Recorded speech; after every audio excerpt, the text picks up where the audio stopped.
अदिति रात को अपने कमरे में अकेली पढ़ रही थी। अचानक दरवाजे पर दो हल्की खटखटाहट हुई। अदिति चौकन्नी हो गई। इतनी रात को कौन हो सकता है? उसने सोचा शायद हवा से दरवाज़ा हिल रहा होगा। उसने इग्नोर किया और सोने की कोशिश की। कुछ मिनट बाद फिर से दरवाजे पर दो खटखटाहट हुई, इस बार थोड़ी तेज। अदिति की नींद पूरी तरह उड़ गई। उसके घर में कोई और नहीं था। उसने डरते हुए पूछा, कौन है वहाँ? कोई जवाब नहीं आया, बस सन्नाटा कमरे में था। अदिति ने हिम्मत की। वह बिस्तर से नीचे उतरी और दरवाजे के पास जाकर अपना कान लगाया।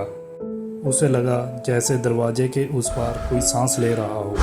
अदिति का दिल तेजी से धड़कने लगा। उसने सोचा शायद उसे वहम हो रहा है। वह वापस बिस्तर पर जाने लगी।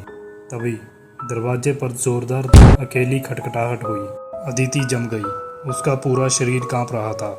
उसे समझ में नहीं आ रहा था कि यह उसके साथ क्या हो रहा है। 2 बार दस्तक के बाद एक बार क्यों? उसने जैसे ही हिम्मत करके दरवाज़ा खोलने के लिए हाथ बढ़ाया, दरवाजे के नीचे से एक चिट्ठी सरक कर अंदर आ गई। अदिति ने डरते हुए चिट्ठी को उठाया। उस पर सिर्फ 3 शब्द लिखे थे।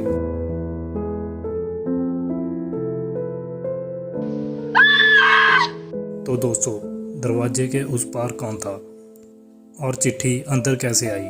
सोचिए और कमेंट्स में अपनी राय बताएं।